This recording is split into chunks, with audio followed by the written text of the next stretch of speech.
நீ கட்டவிழ்ப்பது எதுவோ. இப்போ பாருங்களேன், சாவி கொடுத்துருக்காரு. சாவியை வச்சு அதை என்ன கட்டவிழ்க்கிறது ஒன்றும் இல்லை. நீ எதெல்லாம் ஓப்பன் பண்ணுறது அதெல்லாம் என்ன ஆகும்? ஓப்பன் ஆகும். நீ அதெல்லாம் லாக் பண்ணுறது அதெல்லாம் லாக் ஆகும். சில டிரான்ஸ்லேஷன் என்ன எப்படி போட்டிருக்குதுன்னா 2 3 4 5 மொழிபெயர்ப்பில் இதே வசனம் வித்தியாசமாக வருது. எல்லாமே ஒரே அர்த்தம் தான். ஒரு டிரான்ஸ்லேஷன் எப்படி போட்டிருக்குன்னா, நீ எதெல்லாம் லாக் பண்ணுறையோ அதெல்லாம் என்ன பண்ணப்பட்டிருக்கிறோம்? லாக் பண்ணப்பட்டிருக்கும். இதெல்லாம் ஓப்பன் பண்ணுறது அதெல்லாம் ஓப்பன் பண்ணப்பட்டிருக்கும். நீ எதெல்லாம் அனுமதிக்கிறாயோ அவைகள் அனுமதிக்கப்படும். நீ எதற்கெல்லாம் அனுமதி மறுக்கிறாயோ அதற்கு அனுமதி மறுக்கப்படும். நல்லா கவனிங்க. பரலோக ராஜ்யத்தின் திறவுகோள்களை எல்லாம் சொல்லுங்க. திறவுகோள்களை, the keys of kingdom. நல்லா சொல்லுங்க, keys of kingdom. கொத்து சாவிங்க, the bunch of keys. கொத்து சாவிகளை தேவன் உங்கள் கைகளிலே கொடுத்திருக்கிறார். எல்லாம் சொல்லுங்க, keys of kingdom. என் கையில கொத்து சாவி இருக்குது. நிறைய கீஸ் இருக்குது. so many keys is in your hands. அவர் என்ன சொல்றாரு? பரலோகராஜ்யத்தின் திறவுகோள்கள் என் கையில் இருக்கு அப்படி சொன்னாரா? பரலோகராஜ்யத்தின் திறவுகோள் எங்க இருக்குது? பரலோகராஜ்யத்தின் திறவுகோள்களை நான் உனக்கு தருகிறேன். இப்போ the keys of kingdom நம்ம கையில தரப்பட்டிருக்கிறது. தேவனுடைய ராஜ்யத்தின் திறவுகோள்கள் விசுவாசிகளா இருக்கிற உங்களுடைய என்னுடைய கைகளில் இன்றைக்கு தரப்பட்டிருக்கிறது. அப்படின்னா என்ன அர்த்தம்? சாவி உங்க கையில இருக்குன்னா அர்த்தம், எதை திறக்கணுமோ அதை திறக்கலாம், எதை பூட்டணுமோ அதை நீங்க பூட்ட முடியும். அல்லேலூயா. சந்தோஷத்தை திறக்கணும்னா திறக்கலாம், வெற்றியை திறக்கணும்னா திறக்கலாம், சுகத்தை திறக்கணும்னா திறக்கலாம், ஆசீர்வாதத்தை திறக்கணும்னா திறக்கலாம். நம்ம என்ன பண்ணிட்டு இருக்கோம்னா, யார் திறப்பா, யார் எனக்கு கொண்டு வருவா, எங்கிருந்து அவைகள் வரும்? எங்கிருந்து வராது. ராஜ்யத்தின் திறவுகோள்கள் உங்கள் கைகளில் கொடுக்கப்பட்டிருக்கிறது. ஹல்லேலூயா. எல்லாம் சொல்லுங்க, இட்ஸ் மை ஹேண்ட்ஸ். என்ன கடவுளை இப்படி சொல்லலாமா? இப்போ பாருங்கள், நான் இப்போ ராஜ்யத்தின் திறவுகோள்கள் கர்த்தருடைய கரத்தில் இருக்கிறது. கர்த்தர் திறப்பார் ஒரு வேளையிலே அப்படின்னா ஜனங்கள் என்ன பண்ணியிருப்பாங்க? லேலியோ, கர்த்தர் எப்போ திறப்பார் பிரதர்? சீக்கிரமா திறந்தா நல்லா இருக்கும் பிரதர், ரொம்ப நாளாக நான் வெயிட் பண்ணிட்டு இருக்கிறேன், 2015 திறப்பா எப்படின்னா வெயிட் பண்ணிடுவாங்க. ஆனால் எவ்வளோ வருஷம் வெயிட் பண்ணிகிட்டே இருந்து ஒன்றும் ஆகலை. ஆகாதவங்களுக்கு சொல்கிறேன் நான், keys of kingdom is your hands. உங்கள் கையில் இருக்குது.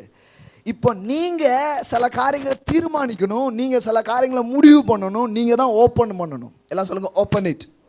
திறந்து விடுங்க. அப்போ நான் உங்களுக்கு சொன்னேன், ஏசாயால அந்த வசனம் என்ன சொல்லுது? பூமியிலே, அந்த வசனம் எடுத்துட்டீங்களா? வச்சிருக்கீங்களா சிஸ்டர்? சொல்லுங்க. நீங்கள் ரொம்ப நல்ல சிஸ்டர், எல்லா வசனமும் எடுத்துடுறீங்க. சொல்லுங்க. ஏசாயா 65:14 எல்லாரும் எடுத்துக்கோங்க. இப்படி ஏன்னா இவர் இது ஒன்று பேசுகிறாரு பாருங்க, நம்மளே நம்ம ஆசீர்வதிக்கணுமா? என்ன இது? கடவுள் நம்மளை ஆசீர்வதிப்பார், ஊழியக்காரர் ஆசீர்வதிப்பார். இந்த வசனம் பாருங்க, எடுத்துட்டீங்களா? படிங்க சிஸ்டர். அதனாலே பூமியிலே தன்னை ஆசீர்வதிக்கிறவன். ஏங்க நல்லா பாருங்க, அப்படி போட்டிருக்குதா? பூமியிலே தன்னை ஆசீர்வதிக்கிறவன் சத்திய தேவனுக்குள் தன்னை ஆசீர்வதிக்கிறான். எல்லாம் சொல்லுங்க, bless yourself. come on say bless yourself. நல்லா சொல்லுங்க, உங்களை ஆசீர்வதிங்க. எப்போ கடைசியா உங்களை நீங்க ஆசீர்வதிச்சீங்க?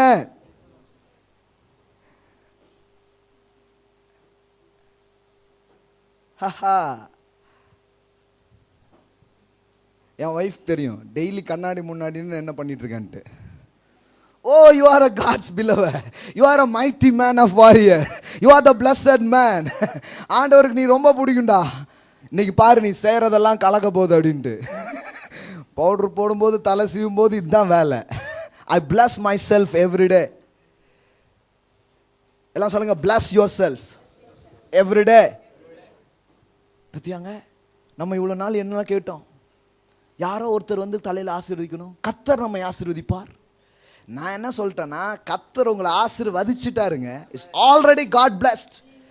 எபேசியர் 1:3 இப்படி சொல்லுகிறது. எபேசியர் 1:3 இப்படி சொல்லுகிறது, கிறிஸ்துவுக்குள் உன்னதங்களிலே ஆவிக்குரிய சகல ஆசீர்வாதங்களினாலும் அவர் உங்களை 2015 எப்படியாவது ஆசீர்வதிப்பார். எப்படி போட்டிருக்குது? சகல ஆசீர்வாதங்களினாலும் அவர் உங்களை ஆசீர்வதித்துட்டார். ஆனா ஏன் இல்லை? அப்போ அவர் உங்களை பிளஸ் பண்ணிட்டார். ஏன்னா மீட்புல எப்பவுமே ரெண்டு பக்கம் இருக்கு. The two side of redemption. மீட்புல ரெண்டு முக்கியமான காரியங்கள் இருக்கிறது. ஒன்று, தேவன் மனுஷனுக்காக செய்யறது, மனுஷனுடைய response. God's works, man's response. இப்போ ஜவஹர் ஒன்று சொன்னார், சூம்பின கையுடனே பார்த்து இயேசு என்ன சொன்னார்? கையை நீட்டு சொன்னார். இப்போ இயேசு நீட்டுன்னு சொன்னார் பாருங்க, அதுக்கு இவன் ஒரு ரெஸ்பான்ஸ் பண்றான். ஃபெய்த் அப்படின்னா என்ன அர்த்தம்னா, it's response to God. It's response to God's word, acting upon God's word. That's called faith. தேவனுடைய வார்த்தையை நீங்க ஆக்டிவேட் பண்றீங்க பாருங்க, அதான் விசுவாசம். அதான் விசுவாசம். அவருடைய வஸ்திரத்தை தொட்டால் நான் என்ன ஆவேன்? சுகமாவேன். அப்ப சுகமாவன் வீட்டில் உட்காரல, அவ எழுந்தா ஆக்ட் பண்ணா. எல்லாம் சொல்லுங்க, விசுவாசம் தேவனுடைய வார்த்தையை செயல்படுத்துகிறது. What is faith? Acting upon God's word. நாம யாரோ சொன்னதை நம்பி ஏதோ பண்ணிட்டு இருப்போம். That's not faith. தேவன் என்ன சொன்னார் அப்படிங்கிறத வச்சு நீங்க ஒன்று செஞ்சுட்டு இருந்தீங்கன்னா அதுக்கு பேர் என்னது? ஃபெய்த். அப்போ நல்லா கவனிங்க, மீட்புல ரெண்டு பக்கங்கள் இருக்கிறது, ரெண்டு முக்கியமான பக்கங்கள். ஒன்று, தேவன் மனு வர்க்கத்திற்காக செய்து முடித்தது.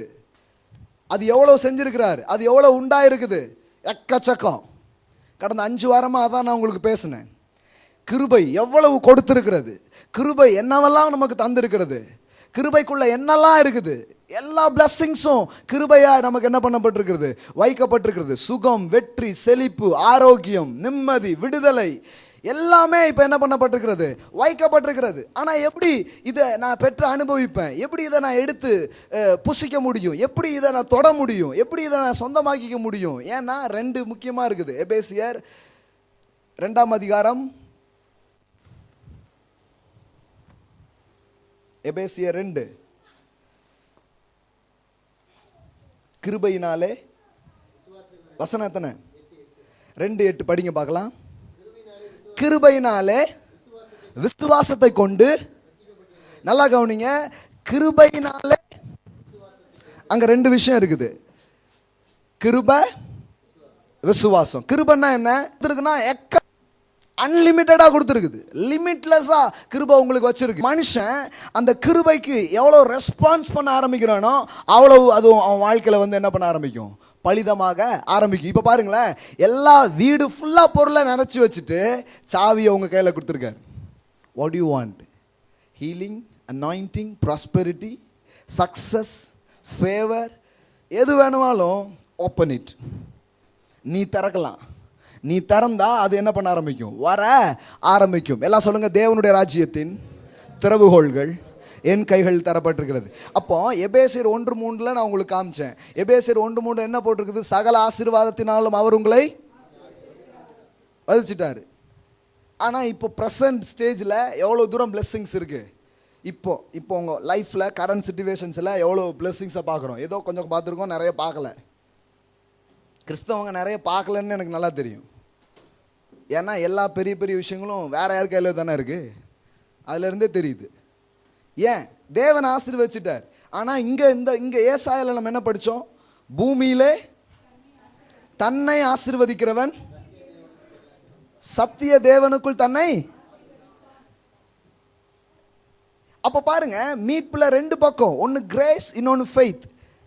ஒன்னு லீகல் சைடு ஆஃப் ரிடம்ஷன், இன்னொன்னு the vital side of redemption.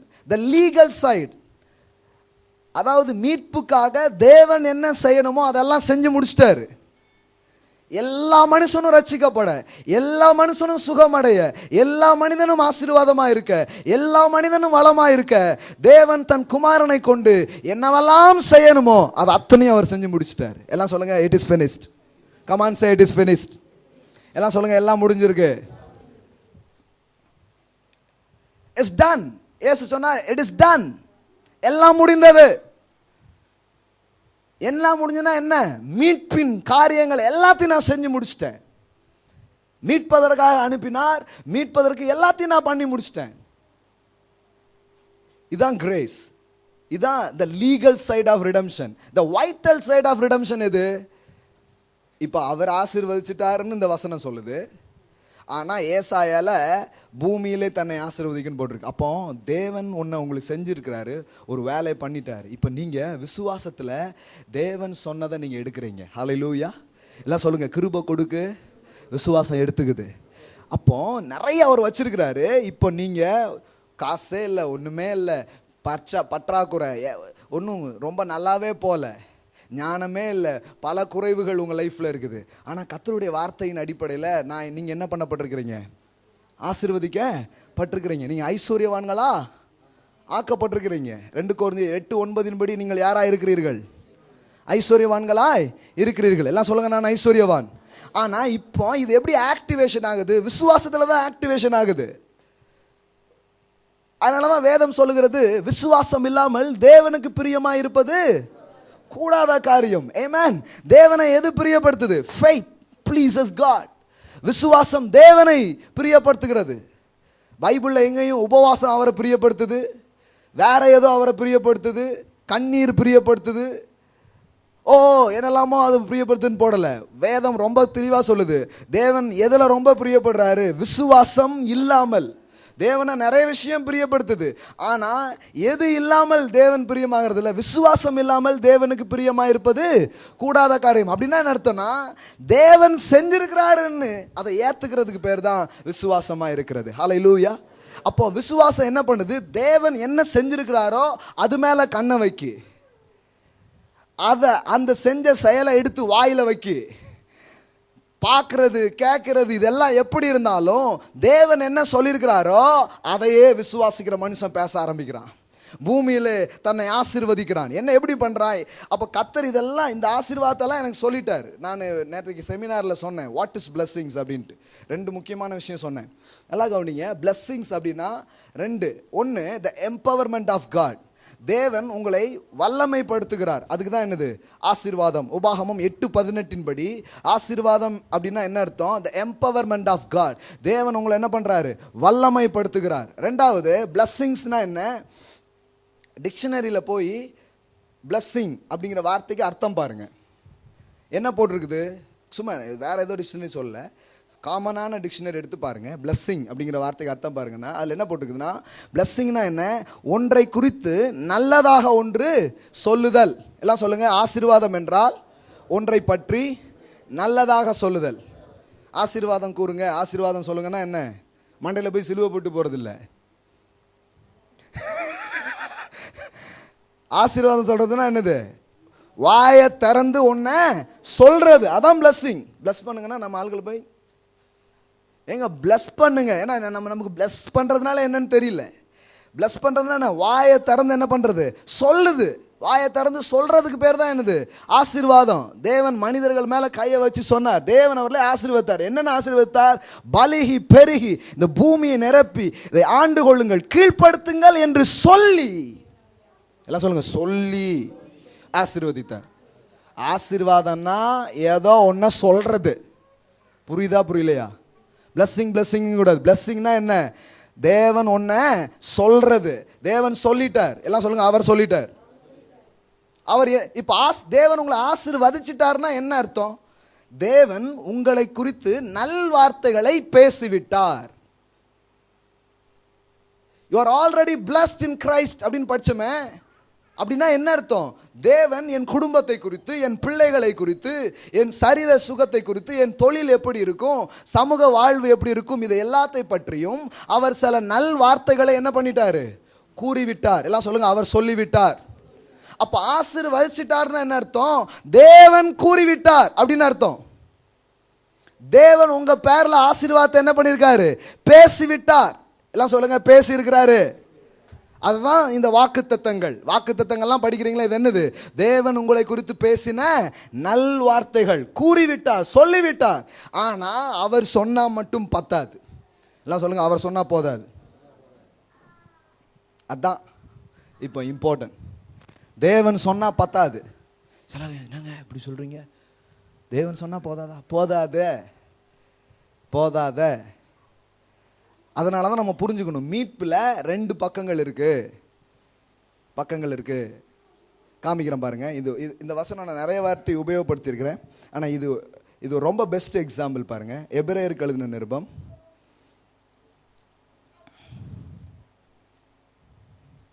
13வது அதிகாரம்,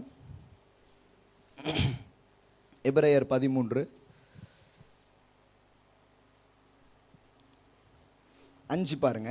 நீங்கள் பண ஆசை இல்லாதவர்களாய் நடந்து உங்களுக்கு இருக்கிறவைகள் போதும் என்று எண்ணுங்கள். கவனிங்க, நான் உன்னை விட்டு உன்னை என்று எல்லாம் சொல்லுங்க, அவர் சொல்லி இருக்கிறாரு. அப்போ ஆசீர்வாதம்னா என்ன? உங்களை குறித்து தேவன் சொல்லின வார்த்தைகள். இப்போ அதுல இருந்து உன்னை எடுத்து இவர் கோட் பண்றாரு. என்ன கோட் பண்றாரு? நான் உன்னை விட்டு விலகுவதும் இல்லை. எப்படி சொல்றாரு? காசு இல்லை, அது இல்லை, என்ன பண்ணுவேன், எப்படி பண்ணுவேன்ட்டு இருக்கல. நீ பண ஆசை இல்லாதவர்களா இருந்து, அந்த கான்டெக்ஸ்ட் படி என்ன, பணம் இல்லை அது இல்லைன்ட்டு நினச்சிட்டு இருக்க, அதை யோசிச்சுட்டு இருக்காத. நீ எதை யோசி? நான் உன்னை விட்டு விலகுவதும் இல்லை, உன்னை கைவிடுவதில்லை என்று அவர் சொல்லி இருக்கிறாரு. எல்லாம் சொல்லுங்க, அவர் சொல்லி இருக்கிறாரு. அப்போ வாக்குத்தத்தங்கள் எல்லாம்னா என்ன அர்த்தம்? தேவன் என்னை குறித்து பேசின நல் வார்த்தைகள், என்னை குறித்து என்னை பற்றி அவர் சொல்லிவிட்டார். நான் உன்னை விட்டு விலகுவதில்லை, உன்னை கைவிடுவதில்லை. இது மட்டும் இல்லை, இன்னும் நிறைய சொல்லியிருக்கார். சொல்லியிருக்காரா சொல்லலையா? என்னங்க சொல்லியிருக்காரா? சொல்லியிருக்காராம்மா? என்னெல்லாம் சொல்லியிருக்கிறாரு? உங்களுக்கு என்ன சொல்லியிருக்காரு? தலையா இருப்பேன்னு சொல்லியிருக்காரா? வேற ஏத்து நிற்பதில்லை. வேற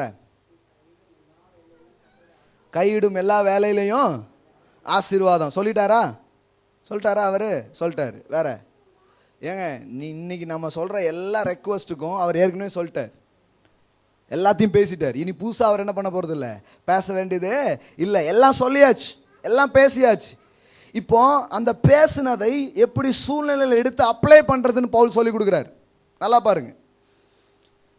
ஒரு பற்றாக்குறை, ஒரு எதிர்ப்பு, உதவியற்ற நிலை, சகாயமே இல்லை, எப்படி சமாளிக்க, எப்படி போக அப்படின்னு நினச்சிட்டு இருக்கிற ஒரு சிச்சுவேஷனுக்கு நடுவில் எப்படி தேவனுடைய வாக்குத்தத்தத்தை எடுத்து அவர் அப்ளை பண்ணுறாரு, எப்படி யூஸ் பண்ணுறாருன்னு பாருங்க. எதுவுமே இல்லை, அதெல்லாம் நினச்சிட்டு இருக்கிற, நான் உன்னை விட்டு விலகுவதும் இல்லை, உன்னை கைவிடுவதில்லை என்று அவர் சொல்லி இருக்கிறாரு. ஆனால் இப்போ நான் என்ன சொன்ன கொஞ்ச நேரத்துக்கு முன்னாடி, அவர் சொன்னா போதாது. எல்லாம் சொல்லுங்க, அவர் சொன்னா போதாது. என்ன திமிரு, என்ன பெருமை, என்ன தலக்கணும், அவர் சொன்னா போதாதுங்காரு. ஏங்க, அவர் தான் சொல்லிட்டார்ல, சொன்னது நடக்கணும்னா நேரம் நல்லா இருந்திருக்குல்ல. நீங்க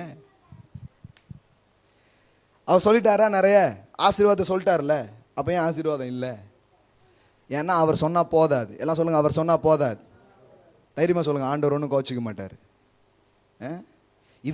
இதை குறித்து எந்த பழி வந்தாலும் அது பாலசேகரை சேரும் அப்படின்னு சொல்லிட்டா சொல்லிடுங்க. என்ன பண்றதுயா, கூட்டி வச்சு சொல்றாரு, சொல்லிட்டேன், ஆனா ஏதாவது நான் அவர் பார்த்துக்கிட்டும் அப்படி சொல்லிடுங்க. ஐ ஆம் த ரெஸ்பான்சிபிலிட்டி. இது தேவன் உங்களுக்கு தந்திருக்கிற மரியாதை. மனுஷனுக்கு அவர் ஒரு மரியாதை கொடுத்துருக்கிறாரு பாருங்க. வாசப்படியிலேருந்து எதைய கதவை என்ன பண்ணுவேன், அவர் எதுக்கு தட்டணும்? அவர் தானே உங்களை உண்டாக்குனாரு, அவர் தானே உங்களை சிருஷ்டிச்சாரு. ஏன் அப்போ தட்டுறாரு? பட்டாருன்னு உடச்சிட்டு மட்டாருன்னு உள்ள வந்துட வேண்டியதானே. சிலர் சொல்லுவாங்க, வாலிப பிள்ளைங்களுக்காகலாம் அம்மா ஜெபம், ஆண்டவரே உடைத்து பிரவேசியும், அப்பா என் பிள்ளையின் வாழ்க்கையில உடைத்து பிரவேசியும் அப்படிம்பாங்க. அவர் உடைச்சிட்டு போக மாட்டாரு. என் கணவரின் உள்ளத்தை உடைத்து பிரவேசியும் இப்படி ரொம்ப நாளா சொல்லிட்டாங்க. உடைத்துலாம் பிரவேசிக்க மாட்டாருங்க, தட்டுறாரு. எல்லாம் சொல்லுங்க, தட்டுறாரு. வரலாமா அப்படின்னு கேட்காரு. ஏன்? கடவுளுங்க, அவர் இஷ்டத்துக்கு ஏதாவது பண்ண வேண்டியதானே. அவர் இஷ்டத்துக்கு பண்ண முடியாது. எல்லாம் சொல்லுங்க, அவர் இஷ்டத்துக்கு பண்ண முடியாது. பக்கத்தில் பார்த்து சொல்லுங்க, அவர் இஷ்டத்துக்கு பண்ண முடியாது. தைரியமா பேசுங்க, இதான் உங்களை விடுதலையாக்க போகுது. அவர் இஷ்டத்துக்கு பண்ண முடியாது. அவர் இஷ்டத்துக்கு தான் எல்லாம் பண்ணணும்னா இந்நேரம் செலக்ட் ஆள் கொடுத்து அப்படியே குட்னஸ் அப்படின்னு இருப்பார், எல்லாருமே நல்லா இருப்பீங்க. கண்ட்ரோல் சிங்க தெரியலையா? கண்ட்ரோல் ஏ எதையாவது கொடுத்து என்ன பண்ணியிருப்பாரு, உங்களை எல்லாரும் என்ன பண்ணியிருப்பாரு, பிளஸ் பண்ணியிருப்பாரு இந்நேரம். ஆனால் அப்போ ஏன் நடக்கல? ஏன் அப்போ வரமாட்டுக்கு? ஏன்னா அவர் சொன்னால் போதாது. எல்லாம் சொல்லுங்கள், அவர் சொன்னால் போதாது. கதவை தட்ட தான் செய்வார், நான் தான் என்ன பண்ணணும், திறக்கணும். எல்லாம் சொல்லுங்கள், திறக்கணும். அது என் வேலை, இட்ஸ் மை ரெஸ்பான்சிபிலிட்டி. கீ என்கிட்ட இருக்குது. நான் திறந்தேன்னா அவர் உள்ளே வருவார். அப்போ ரட்சிப்பில் மட்டும் இல்லை, வாழ்க்கையின் ஒவ்வொரு காரியங்களிலேயும் தேவன் எல்லாத்தையும் செஞ்சு வச்சுட்டு மனுஷன் அதுக்கு இப்போ என்ன ரெஸ்பான்ஸ் பண்ண போகிறான்னு அவர் வெயிட் பண்ணுறார். வாழ்க்கையில் சுவாரஸ்யமே இங்கே தான் இருக்குது. இல்லைன்னா வாழ்க்கையில் அவர் என்ன சித்தமோ நடக்கணும், அப்படியே போயிட்டே இருக்கலாம். வாழ்க்கையில் நடந்தது எல்லாமே என்ன தான்? கடவுளுடைய. நிறைய கிறிஸ்தவங்க என்ன நம்பிட்டு இருக்கான்னு நினைக்கிறீங்க? நடப்பதெல்லாம் அவர் சித்தம். என் ஃப்ரெண்டு ஒரு முறை அப்படி சொன்னான், ஓங்கி ஒன்று அடிச்சிட்டேன் செவுத்தில். ஃப்ரெண்டு, அவர் சித்தம் இல்லாமல் எதாவது நடக்குமாடா? அவனுக்கு ஒரு அறை கொடுத்துட்டு சொன்னேன், அவர் சித்தம் இல்லாமல் ஒன்றும் நடக்காதா? இப்போ நான் அடித்தது கூட என்ன தான்? எல்லாம் அவர் சித்தம் தான். அவன் முடிக்கான் எல்லாம் அவன் செயல். எங்கேயோ இருந்து வந்துடுச்சு அது உள்ள. இங்கே அப்படி கிடையாது. ஏன்னா பொம்மலாட்டமாக ஆண்டவர் ஆடுறாரு. உங்கள் மண்டையில் ஒரு கொக்கியை போட்டு மேலே இருந்து இப்படி நாட்டிகிட்டே இருக்காரா? சார், நிறைய பேர் அப்படி தான் யோசிச்சுட்டு இருக்கிறாங்க. நிறைய பேருடைய பிலீஃப் சிஸ்டம் அதுவாக தான் இருக்குது. யோசித்து பாருங்க, கடவுளே உங்கள் குடுமையை பிடிச்சி ஆட்டுறாருன்னா உங்களை எப்படி ஜட்ஜ் பண்ணுவார்? யோசிங்க. சர்ச்சில் நம்மளை யோசிக்கவே கூடாதுன்ட்டாங்க. மூளையை கலட்டி வச்சுட்டு வந்துடு அப்படின்ட்டாங்க. செருப்பு எடுத்து இப்படி அங்கே வைப்போம்ல, அந்த மாதிரி மண்டையில் இருக்க பிரெயினையும் கலத்தி வச்சுட்டு அப்படின்ட்டாங்க. அதனால நம்ம சிந்திக்கிறதே விட்டுட்டோம். என்னைக்கெல்லாம் உண்மையிலே தேவ ஜனங்கள் சரியாக சிந்திப்பீங்கன்னா அப்போ சுதந்திரம் அடைய ஆரம்பிச்சிடுவீங்க. அல்லேலூயா. எல்லாம் சொல்லுங்கள், சிந்திப்பீர்கள் என்றால் விடுதலை அடைவீர்கள். ரொம்ப நாள் நம்ம சிந்திக்கிறது இல்லை. யோசித்து பாருங்க, அப்போ ஏன் இப்படி இருக்கு? அப்போ ஏன் திங்க் பண்ணுங்க. கடவுள் எப்படி அப்போ ஜட்ஜ் பண்ணுவார்? ஊற்றி ஊற்றி குடிக்கிறான், அப்போ அவர் தான் ஆட்டுறாரா? மேலேருந்து சட்டக்குன்னு கத்தி வச்சு குத்திடுறான், அவர் தான் ஆட்டி விட்டாரா? அப்போ குத்துறா இவனை அப்படின்ட்டு? No no no. எல்லாம் சொல்லுங்க, life is full of choice. எல்லாம் சொல்லுங்க, வாழ்க்கை என்பது ஒரு தெரிந்தெடுப்பு. நிறைய பேர் நினைக்கல வாழ்க்கைங்கிறது ஒரு டிசிஷன் அப்படிங்கிறதே உங்களுக்கு தெரியல. வாழ்க்கைங்கிறது நீங்கள் எடுக்கிற முடிவு அப்படிங்கிறத நிறைய பேர் தெரியல. தேவன் உங்களுக்கு தந்திருக்கிற சுதந்திரத்தில் மிகப்பெரிய சுதந்திரம் it's power to choose something. வாழ்வை தெரிந்தெடுக்கும்படியாய் தேவன் உங்களுக்கு தந்திருக்கிற ஆற்றல் தான் மிகப்பெரிய ஆற்றல். The greatest ability to human being is power to choose. மனு வர்க்கத்துக்கு தேவன் தந்திருக்கிற மிகப்பெரிய சுதந்திரம், நீங்கள் ஒரு காரியத்தை தீர்மானிக்க முடியும், தெரிந்து கொள்ள முடியும். எந்த அளவுக்கு உங்கள் தெரிந்து கொள்வதில் நீங்கள் ஆக்சஸ் பண்ண முடியும், செயல்படுத்த முடியும்னா தேவன் வேணுமா வேண்டாமா கூட நீங்கள் சூஸ் பண்ண முடியும். அதாங்க அந்த வசனத்தின் அர்த்தம். கதவை தட்டுறான்னு அர்த்தம். போயிட்டு வாங்கன்னா போயிடுவார். உடச்சிட்டு உள்ள நான் தேவன் நோ. உங்களுக்கு இருக்கிற சுதந்திரமே அதுதான். பரலோகமா நரகமா யார் கையில் இருக்குது? Choice is yours. வெற்றியா தோல்வியா யார்கிட்ட இருக்குது? Choice is yours. அவர் சொல்றாரு, ஜீவனையும் மரணத்தையும் நான் உனக்கு முன்னாடி வைக்கிறேன். வச்சுட்டு சொல்றாரு, ஜீவனை உபாகமத்தில் இருக்குதா இல்லையாங்க? வசனம் தானே நான் பேசிட்டு இருக்கிறது. ஜீவனை தெரிந்து கொள். Choose life. எல்லாம் சொல்லுங்க, choose life. Choose the right answer அப்படின்னு நமக்கு ஸ்கூலில் கொடுப்பாங்க, பார்த்துருக்கீங்களா? 3 இருக்கும். அந்த 3ல் ஏதாவது ஒன்று என்ன பண்ணணும், நம்ம செலக்ட் பண்ணணும். ஆனால் இது எப்படி இருக்குதுன்னா, எது ரைட் ஆன்சர்னு சொல்லிட்டு சூஸ் பண்ண சொல்கிறார். இந்த எக்ஸாமில் யாராவது ஃபெயில் ஆக முடியுமா? என்னங்க சொல்கிறீங்க? எங்கள் ஸ்கூலில் மட்டும் இப்படி எக்ஸாம் வச்சா எவ்வளோ நல்லா இருக்கும் பிரதர். கத்தர் மட்டும் எங்கள் காலேஜில் ப்ரொஃபஸராக வந்தால் ரொம்ப நல்லா இருக்கும். நல்லா கவனிங்க. சூஸ் த ரைட் ஆன்சர்ல எது சூஸ் பண்ணுன்னு சொல்லிட்டார். அவர் சொல்றார், சூஸ் லைஃப். எல்லாம் சொல்லுங்க, சூஸ் லைஃப். ஏன்? உனக்காக நான் ஜீவனை தெரிந்து கொண்டு விட்டேன்.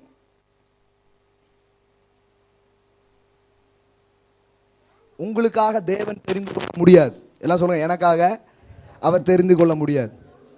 சில ஸ்டேட்மெண்ட் கொஞ்சம் தைரியமா சொல்லுங்க. எனக்காக தேவன் தெரிந்து கொள்ள மாட்டார். அப்படி தெரிந்து கொண்டாருன்னா நீங்கள் மனுஷனாகவே இருக்க முடியாது. ஒரு மனுஷனுக்கான முடிவை தேவன் எடுப்பார்னா எல்லாருக்கும் பரலோகம் அப்படின்னு முடிவு எடுத்துருவார். யாருமே எங்கே போக மாட்டாங்க. எல்லாருக்கும் சந்தோஷம்னு முடிவு பண்ணிடுவார். யாருமே எப்படி இருக்க மாட்டாங்க. எல்லாருக்கும் வாழ்வுனே முடிவு எடுத்துருவார். எல்லாருக்கும் வெற்றினே முடிவு எடுத்துருவார். அப்போ எல்லாரும் எப்படி தான் இருப்பாங்க? நல்லா தான் இருப்பாங்க. ஆனால் இங்கே ஏன் இவ்வளவு ஏற்றத்தாழ்வு? இங்கே இவ்வளவு ஏன் பிரச்சனை? ஏன்னா சாய்ஸை அவர் எடுக்கிறது இல்லை. அவர் சொல்கிறார், இதுதான், இது ரெண்டும் இருக்குது, சூஸ் லைஃப் அப்படிங்கிறார். எல்லாம் சொல்லுங்க, சூஸ் லைஃப். ஏன் ரெண்டு இருக்குது? டெத் அண்ட் லைஃப் ஏன் ரெண்டு இருக்கு? ஆப்ஷன் இருந்தால் தான் சூஸ் பண்ண முடியும்.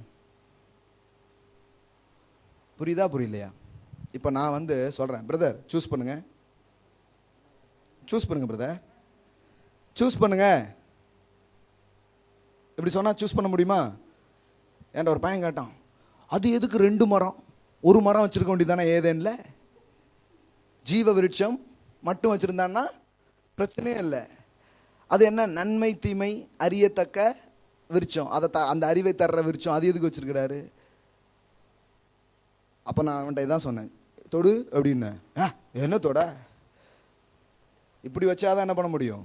சூஸ் பண்ண முடியும். சரி, அவன் ரொம்ப கொஞ்சம் புத்திசாலின்னு நினைக்கிறேன். அவன் என்கிட்ட கேட்டான், 2 ஜீவ விருட்சம் வச்சிருக்கலாம்ல?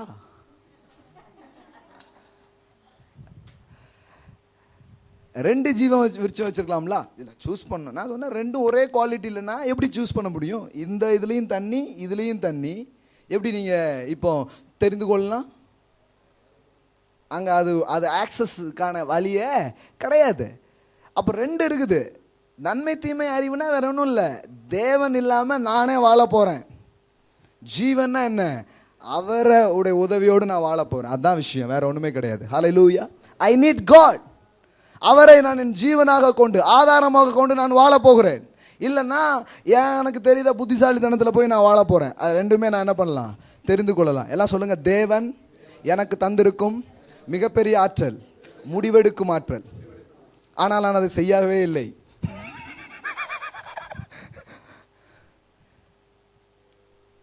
நீங்க முடிவெடுக்காததும் ஒரு முடிவு தான், தெரியுமா? சிலர் வந்து என்ன முடிவில் இருக்காங்கன்னா, எந்த முடிவுமே எடுக்கக்கூடாது, அதுக்கு பேரே ஒரு முடிவு தான். பாலிசி எடுக்காதான் என் பாலிசி அப்படிம்பாங்க, பார்த்துருக்கீங்களா? அந்த மாதிரி முடிவே எடுக்காதான் என் முடிவு அப்படிலாம் இருக்கிறாங்க. Life is full of decision. வாழ்க்கை என்பது முடிவுகளால் ஆனது. எல்லாம் சொல்லுங்க, வாழ்க்கை என்பது முடிவுகளால் ஆனது. Today decisions R tomorrow realities. இன்றைய முடிவுகள் நாளைய நிகழ்வுகள். எல்லாம் சொல்லுங்க, இன்றைய முடிவுகள் நாளைய நிகழ்வுகள். நாளையை எப்படி இருக்க போகுதுங்கிறதை இன்று எடுக்கும் தீர்மானத்தின் மூலம் நீங்கள் என்ன பண்ண முடியும்? நிர்ணயிக்க முடியும். Decisions are so important. அவரை விசுவாசிக்கிறவன் ஜீவனுக்கு உட்பட்டு ஆயிற்று, அவரை விசுவாசியாதவனோ ஆக்கினை தீர்ப்புக்கு உட்பட்டு ஆயிற்று. Decision, hell or heaven, success or failure, it's a full of decision. அப்போ தேவன் சொல்றாரு ஜீவனை தெரிந்து கொள்ளுட்டு. அப்போ ஜீவனை அவர் வச்சிருக்கிறார், that's grace.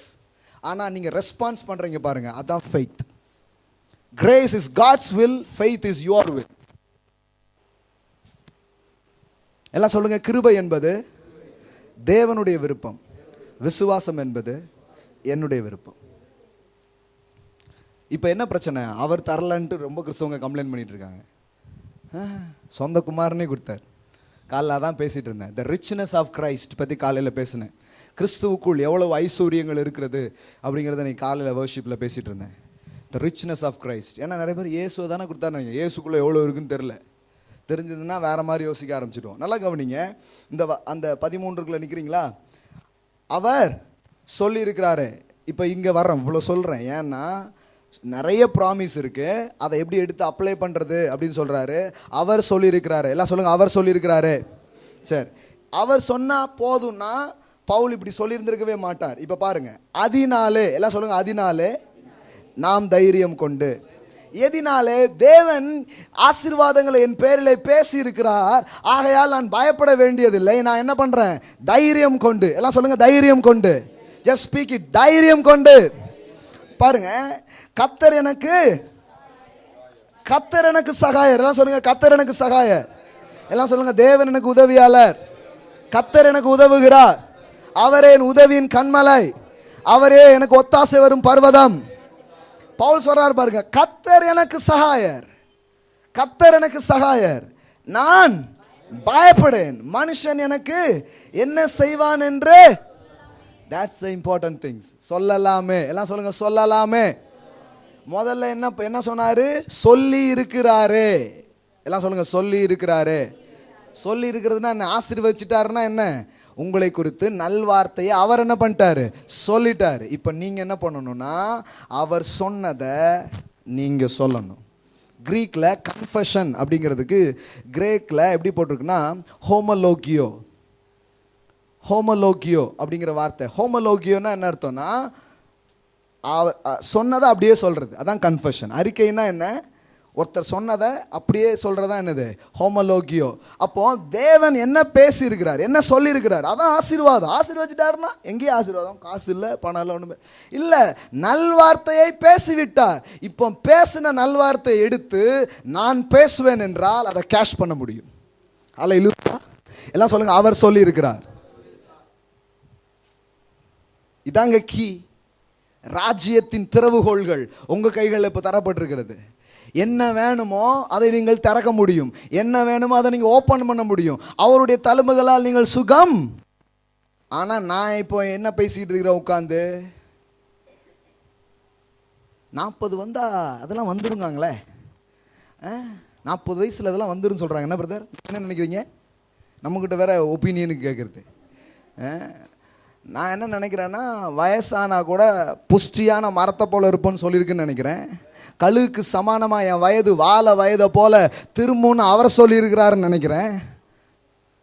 இல்லை, நான் அது வசனத்தை கேட்கல, ப்ராக்டிக்கலாக கேட்குறேன். நிறைய கிறிஸ்தவங்களுக்கு ப்ராக்டிக்கல் வேற, வசனம் வேற. ட்ரூத்துக்கு இன்னொரு வார்த்தையே ரியாலிட்டி அப்படின்னு தெரிஞ்சுக்கோங்க. கிருபையும் சத்தியமும் இயேசுவின் மூலமாய் வந்தது அப்படின்னு சொல்கிறத என்கிட்ட ஒரு நியூ பைபிள் இருக்குது, நான் படிச்சுட்டு இருக்கிறேன். அதில் எப்படி போட்டிருக்குன்னா ட்ரூத்துங்கிறது த கிரேஸ் அண்ட் ரியாலிட்டி அப்படின்னே போட்டிருக்குது. எல்லாம் சொல்லுங்கள், ரியாலிட்டி.